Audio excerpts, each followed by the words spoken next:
Bienvenue dans cette plongée réaliste et captivante dans l'histoire du Moyen-Âge.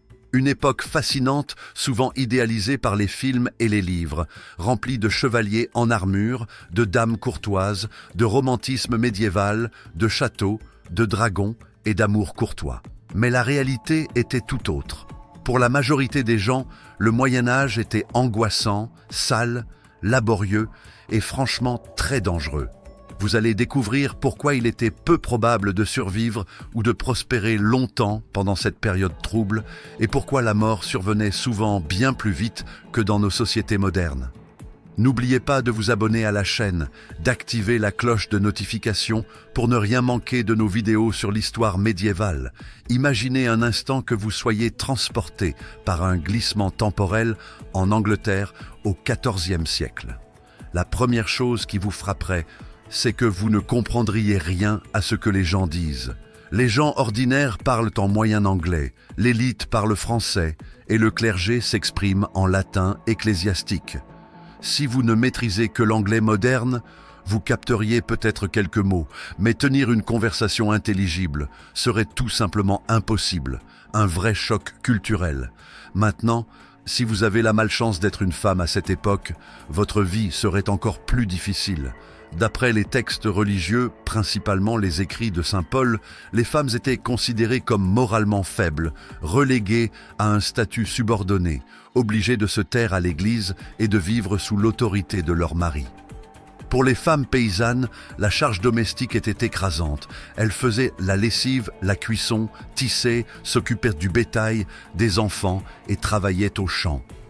Le mariage était souvent inévitable et cela signifiait grossesse, accouchement sans analgésie moderne, sans hôpital stérile, avec des complications mortelles possibles.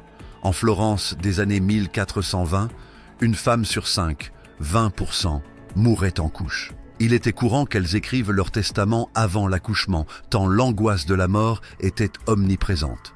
Quant aux enfants, leur taux de mortalité était effroyablement élevé. Aujourd'hui, la disparition d'un enfant est rare et tragique, mais au Moyen-Âge, survivre après 5 ans était un véritable exploit. Beaucoup mouraient bien avant leur 5e anniversaire, un triste constat sur l'espérance de vie médiévale. Au Moyen-Âge, le taux de mortalité infantile était terriblement élevé. En Angleterre médiévale, un tiers des enfants mouraient avant l'âge de 5 ans. Les dangers commençaient même avant la naissance. Les femmes enceintes ignoraient totalement les risques liés à l'alcool pendant la grossesse. Beaucoup buvaient sans retenue de grandes quantités de bière ou de vin tout au long de leur grossesse, sans se douter des conséquences. Quant à la nutrition médiévale, elle était souvent insuffisante et déséquilibrée. La perte d'un enfant reste l'une des plus grandes tragédies humaines, et dans l'Europe médiévale, on estime que 20 à 30% des enfants mouraient avant l'âge de 7 ans. Les causes étaient nombreuses, complications à la naissance, accidents domestiques, famine, guerre et surtout maladies. Des infections aujourd'hui bénignes comme la coqueluche, la rougeole, la grippe ou des infections intestinales pouvaient être fatales. Le chagrin des parents traversait les frontières et les époques. Au Japon médiéval, près d'un enfant sur 2 mourait. 48% exactement. Et si vous n'étiez pas un noble chevalier ou un marchand prospère, vous étiez très probablement un serf, comme 85% de la population. Être serf au Moyen-Âge signifiait être attaché à la terre de son seigneur, incapable de se marier ou de voyager sans sa permission. Vous deviez cultiver assez de nourriture pour votre famille et pour payer vos redevances au seigneur. Les conditions climatiques pouvaient tout ruiner, trop de pluie ou pas assez, et c'était la famine. La malnutrition affaiblissait le corps, augmentant les risques de maladies comme la dysenterie, le typhus ou la variole. L'alimentation médiévale des classes populaires se limitait souvent à du pain grossier à base d'orge, d'avoine, de seigle ou de millet, accompagné d'un potage très clair appelé pottage. La viande de gibier, lièvre, lapin, cerf était réservée à la noblesse et le braconnage était sévèrement puni, parfois par la mort. Côté confort, les vêtements en laine grattante n'avaient rien d'agréable.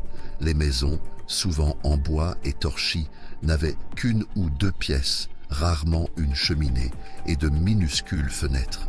Elles étaient sombres, enfumées, malodorantes et souvent partagées avec les animaux pendant l'hiver pour se réchauffer.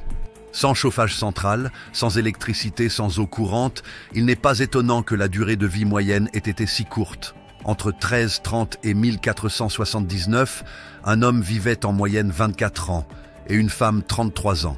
Un maigre avantage dû principalement à leur moindre participation directe au combat. La justice médiévale était impitoyable. L'Église contrôlait presque tous les aspects de la vie. Votre alimentation, vos vêtements, vos jours de fête. Pas question de manger ce que vous vouliez, quand vous vouliez. Si vous étiez victime d'un crime, il n'y avait pas de police. Il fallait crier pour déclencher un hue and cry et espérer que quelqu'un vienne vous aider. Pour les crimes graves, la peine de mort était fréquente, même pour des délits que nous jugerions mineurs aujourd'hui. Vol de biens d'une valeur supérieure à 12 pence, soit 3 semaines de salaire. Recel, cambriolage, faux monnayage ou même incendie volontaire. Les méthodes d'épreuve judiciaire étaient terrifiantes. Marcher pieds nus sur des braises ardentes, plonger la main dans l'eau ou l'huile bouillante, dans l'espoir que Dieu opère un miracle si vous étiez innocent. Les délits mineurs comme les dettes impayées, les paris illégaux, les insultes en public ou même le fait de jouer au football médiéval pouvaient valoir la mise au pilori, la marque au fer rouge ou la prison.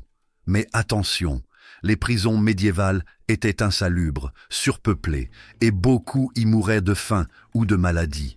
La pauvreté extrême alimentait le vol, rendant la criminalité omniprésente. Et par-dessus tout, il y avait la guerre. Le Moyen-Âge a été jalonné de guerres médiévales presque ininterrompues, conflits féodaux, croisades, guerres de succession, invasions. La violence faisait partie du quotidien et réduisait encore l'espérance de vie. Au Moyen-Âge, plus de 370 guerres médiévales ont éclaté à travers de nombreux royaumes et empires. La dernière d'entre elles, la guerre d'Italie, s'est achevée en 1504. Certaines de ces guerres étaient menées pour déterminer quel roi ou reine, souvent incompétent, allait s'asseoir sur le trône. D'autres prétendaient avoir des motifs nobles, comme les croisades. Mais, comme toujours, ce sont les gens du peuple qui payaient le prix fort. Dans le système féodal européen, si vous viviez dans le royaume de deux nobles en conflit, vous étiez obligé de combattre pour votre seigneur. Les paysans devaient fournir un service militaire régulier. Les hommes partaient généralement pour de courtes périodes, souvent limitées à 40 jours, car si tout le monde partait en guerre, il ne resterait personne pour s'occuper des terres, récolter les cultures et assurer les revenus de la noblesse. Résultat, une armée médiévale souvent désorganisée et un nombre effrayant de morts. Les nobles eux-mêmes n'étaient pas épargnés. Environ 30% d'entre eux périssaient dans des escarmouches. Pour les paysans, les chiffres restent inconnus. Leur vie était jugée si peu importante qu'on ne prenait même pas la peine de les compter. On ne peut qu'estimer les victimes des guerres médiévales, soldats comme civils. Pendant la première croisade, lors du siège de Jérusalem, 90 000 personnes furent tuées. Entre 1095 et la fin du XIIIe siècle, les croisades ont causé entre 1 et 3 millions de morts. La guerre de 100 ans, 1337 à 1453, fit entre 2 et 3,5 millions de victimes. En Asie, les invasions mongoles des XIIIe et XIVe siècles provoquèrent la mort de 30 à 40 millions de personnes. Autant dire que ce n'était pas une bonne époque pour être soldat, ni paysan. Et si, par chance, vous étiez riche, pensez-vous que vos chances de survie étaient meilleures? Certes, vous mangiez bien mieux que les paysans réduits au pain noir et au potage. À votre table, on trouvait du gibier, du porc, du chevreuil, nappé de sauces à la crème, suivi de desserts sucrés et de vins raffinés. Vous mangiez dans de magnifiques assiettes vernissées et buviez dans des coupes décorées. Mais le vernis contenait de l'oxyde de plomb. Ce matériau, prisé pour sa beauté et sa facilité de nettoyage, devenait dangereux dès qu'un aliment acide ou salé y était posé. Le plomb se dissolvait et contaminait la nourriture. Ce métal lourd et toxique, il s'accumule dans le corps, endommage le système nerveux, provoque des maux de tête, des douleurs abdominales, de l'infertilité et dans les cas graves, des convulsions, un coma, voire la mort. Les enfants, plus vulnérables, pouvaient souffrir de troubles d'apprentissage permanents. Les fouilles archéologiques en Allemagne médiévale et au Danemark ont révélé que les habitants des villes riches avaient des taux de plomb anormalement élevés. Le problème ne venait pas seulement de la vaisselle. On retrouvait aussi du plomb dans les vitraux, les pièces de monnaie et les tuiles des toits. L'eau de pluie, souvent collectée sur ces toits pour boire, en était contaminée. Mais le plomb n'était pas la seule menace. Le pain médiéval, aliment de base, était souvent fabriqué à partir de seigle, infesté d'un champignon, le Claviceps purpurea. Cette infection provoquait ce que l'on appelait le feu de Saint-Antoine. Des épidémies entières ont causé la mort de dizaines de milliers de personnes et rendu malades des millions d'autres. L'ergotisme, empoisonnement à l'ergot de seigle, entraînait des hallucinations, des crampes musculaires, des nausées, de l'insomnie et des ulcères. Dans les cas graves, la circulation sanguine était coupée dans les mains et les pieds, provoquant de terribles douleurs brûlantes, la gangrène et l'amputation naturelle des doigts, orteils ou membres.